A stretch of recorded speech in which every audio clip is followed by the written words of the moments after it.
I got a soft spot in my heart for all Disney Pixar animated films. I don't love them all, but I mean, I got a soft spot in my heart for them. You know, under the Disney umbrella, Pixar put out Elemental earlier this year, which is fantastic. Started off really badly at the box office, looked like it was going to completely flop, ended up making nearly $500 million because word of mouth was so good. It was great. Now, back at CinemaCon in April, Disney brought out and showed us one of the big musical numbers for Wish. And it was, I mean, it didn't blow me away, but it looked pretty good. But, you know, speaking of that musical number, and so I make this wish that this movie could be better than this. This ain't good. It is bad. It is bad. This is not a good movie. It's not what we wish we had. It is not what we wish we had.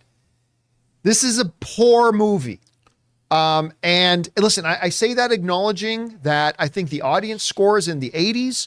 So the majority of the audience, maybe a lot of young kids, whatever, majority of the audience like the film. I fully acknowledge that. I'm not taking any of that away.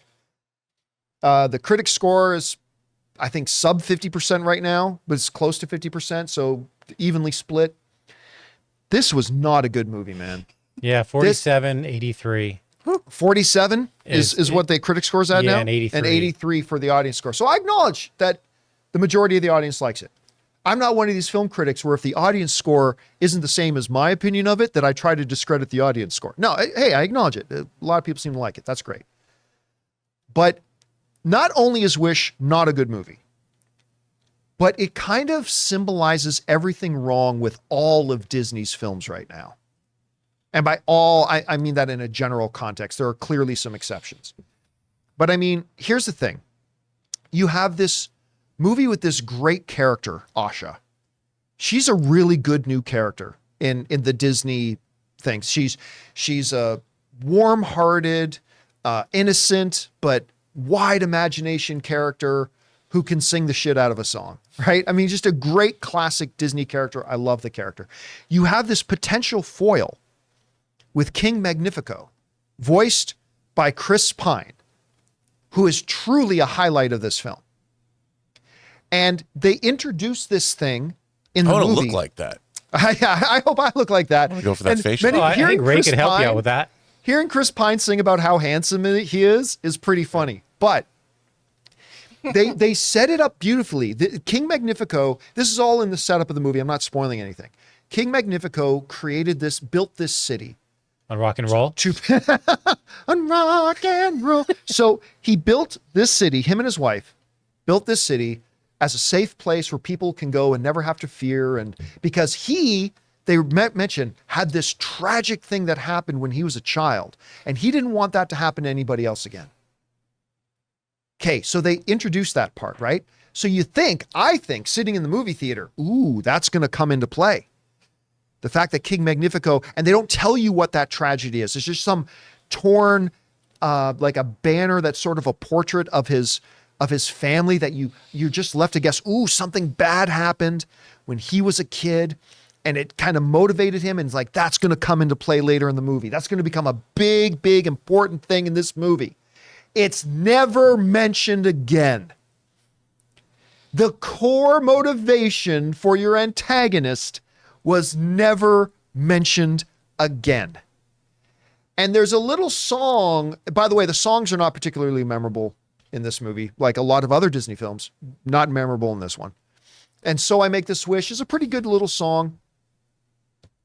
King Magnifico's got this. This is a song called This Is the Thanks I Get, which isn't bad. Not bad songs, but nothing let's put it this way. There's no We Don't Talk About Bruno in this movie. There's nothing that people are going to be singing for the next while in this film. So the music kind of fell on its face. But you have this kingdom in the city, and ultimately comes down to this big climactic battle at the end where out of nowhere, something happens where there's this power that really was just barely referenced in a song early in the film, but had nothing to do with the story of the movie. It's just, and here's what I mean when it says this is kind of highlights a lot of the problems with all of Disney's films. Like whether you're talking about Lucasfilm, whether you're talking about Disney Animation, whether you're talking about Star Wars, whatever. They have some really good characters. King Magnifico, Asha's a very good character. And they just then don't think it's vitally important to write a really good, cohesive, well-flowing story around it.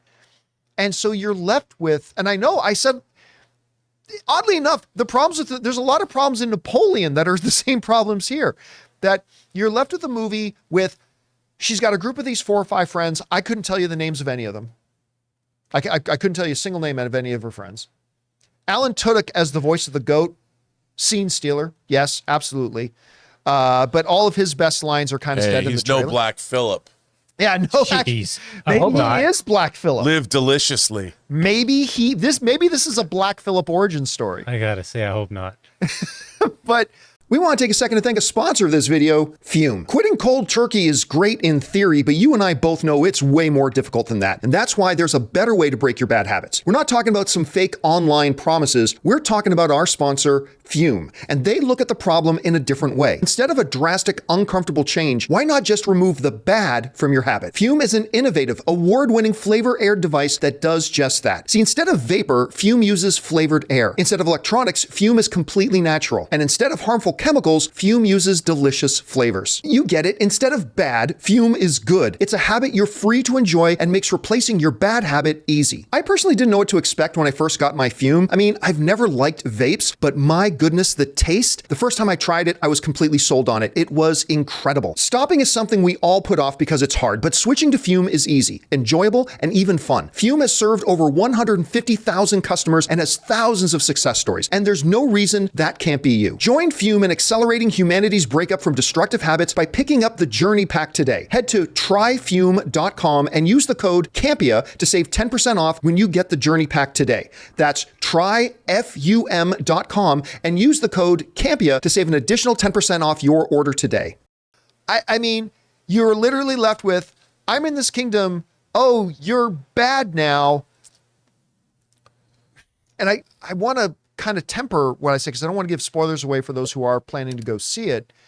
But it's just that the movie made no sense. It made no sense. And then they introduced these really interesting potential character hooks that they let just die in a vine and never revisit and never come back around to it.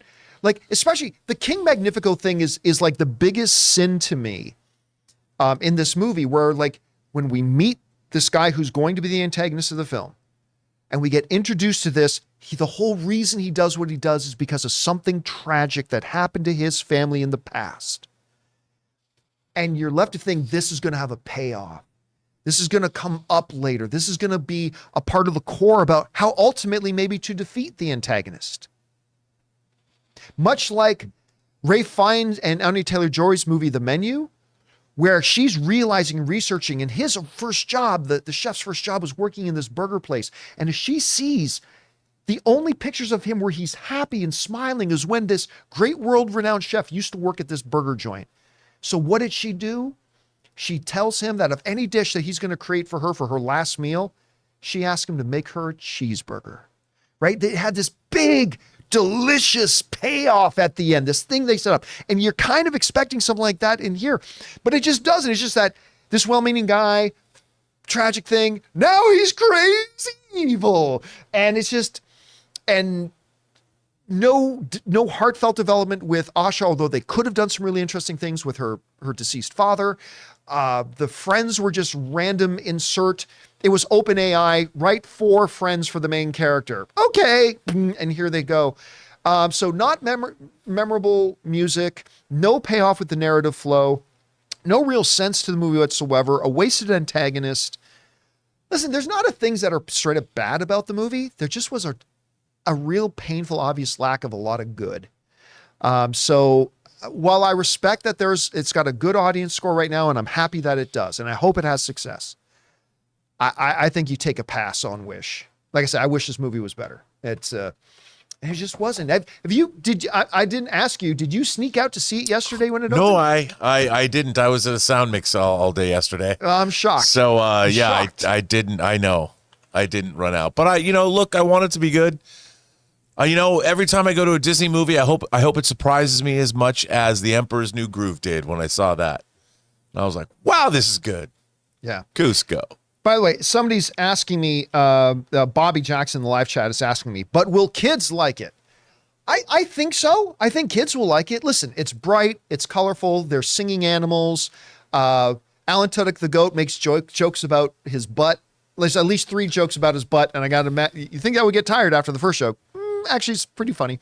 And the talking rabbits and everything. So yes, I think kids will like it. I do. I think kids will enjoy it. If you've got kids and you're looking for something to bring them to the movie theater for, this is a harmless film to do. But the best Disney animated films and the best Pixar films are the ones that are not for kids. They are kid friendly, but they're for everybody. And as a movie that should be for everybody, I think this movie lacks. I don't think it's a good one. So there's that. Hey guys, thanks so much for watching this video. Make sure you like the video, leave a comment, and subscribe to our channel. And don't forget, we have a daily podcast called the John Campea Show podcast, available on Apple Podcasts, Spotify, or your favorite podcasting app of choice. Go and subscribe to it today so it'll be there when you need it.